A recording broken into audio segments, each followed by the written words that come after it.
Timpeall Na Feirme. Leabhar Breise Bunaithe leabharsaí Sraith na Cainte.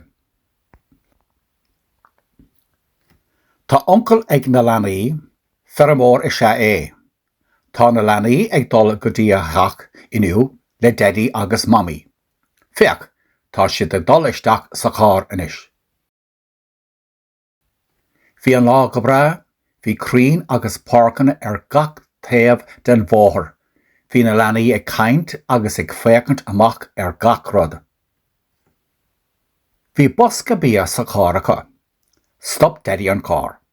Thóg sé amach an bosca bia. An sin, bhí picnic acu thaobh an bhóthar. Dit siad an bia. Dól siad an baine agus an limonade. Thug brian briscí agus isce do Rex. Bhí siad go léir sásta. Seo é an teach inis sa daddy. Bhí uncle na leanaí ag an doras. Stop daddy an car, amach lo go léir. Amach le Rex freisin. Féach na cearca agus an calaach mór. Tá na cearca ag ré ó Rex inis, féach. Agla tá árthó is tóca. Tá iad ag tuair bí do na cearca. Tá siad ag githe go maith inis sa iad. Tá a dúirt Pauline, ach ní mailim an calaach sin. Bhí brian agus uncle amu sa pharc. Sin tar a chóir an bhór atá agat sa brian.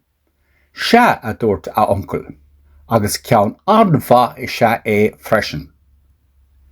Chuig Pauline agus mommy amach ag crinú blahanna.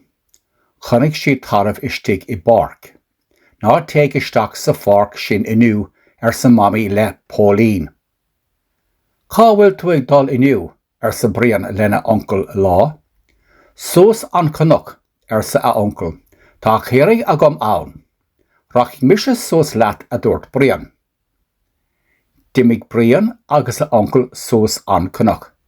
Chonaic siad na chéirí go léir. Bhí gá ón ag chéir amháin, ceann dubh agus ceann bán. Tá brian ag obair sa stábla.